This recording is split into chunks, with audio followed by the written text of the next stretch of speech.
Hello viewers, welcome two point of view. आज हम जिस शख्स के बारे में पढ़ने जा रहे हैं वो हैं हिंदुस्तान की पहली सुल्तान। चलिए इनके बारे में जानते हैं। भारत की या हिंदुस्तान की पहली महिला सुल्तान या महिला शासिका कौन थी? तो वो थी रजिया सुल्तान। इल्तुतमिश ने अपने कार्यकाल में ही रजिया को अपना उत्तराधिकारी घोषित कर दिया था। इल्तुतमिश ने अपने सिक्कों पर रजिया का नाम भी अंकित करवाया था।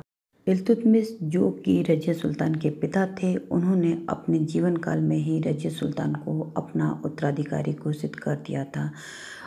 मुस्लिम वर्ग को इल्तुतमिश द्वारा किसी महिला को वारिस बनाना नामंजूर था, इसीलिए इल्तुतमिश की मृत्यु के बाद उसके छोटे बेटे रुकनुद्दीन शाह को गद्दी पर बैठाया गया।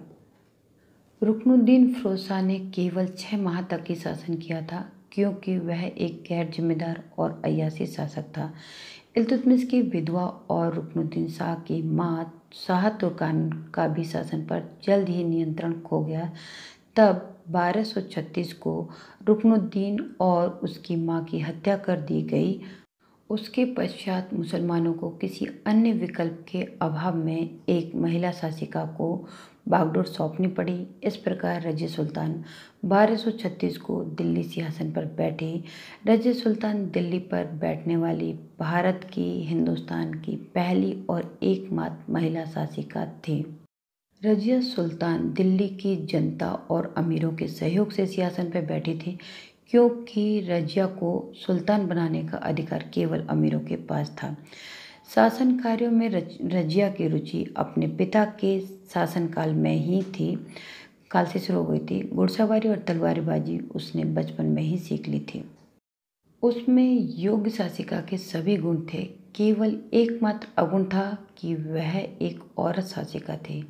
गद्दी संभालने के बाद उसने मुस्लिम रीति रिवाजों के विरुद्ध पुरुषों की तरह सैनिकों का कोट और पगड़ी पहनना पसंद किया।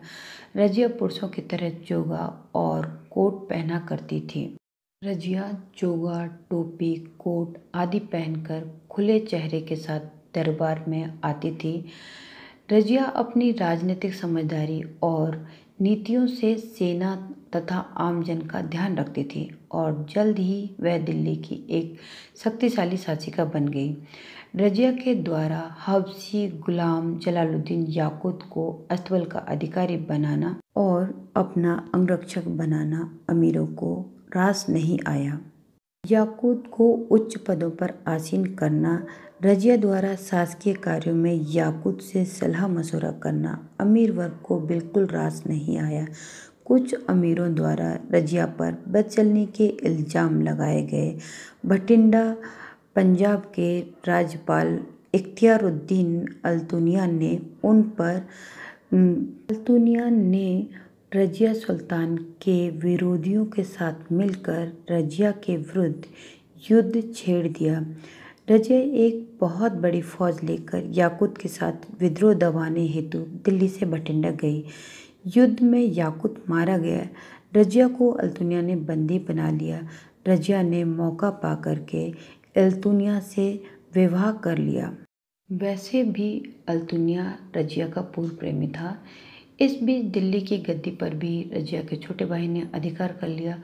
अपनी सल्तनत की वापसी के लिए रजिया अपने पति अल्तुनिया के साथ मिलकर अपने भाई से युद्ध किया, परंतु दोनों की हार हुई और उन्हें दिल्ली छोड़कर भागना पड़ा।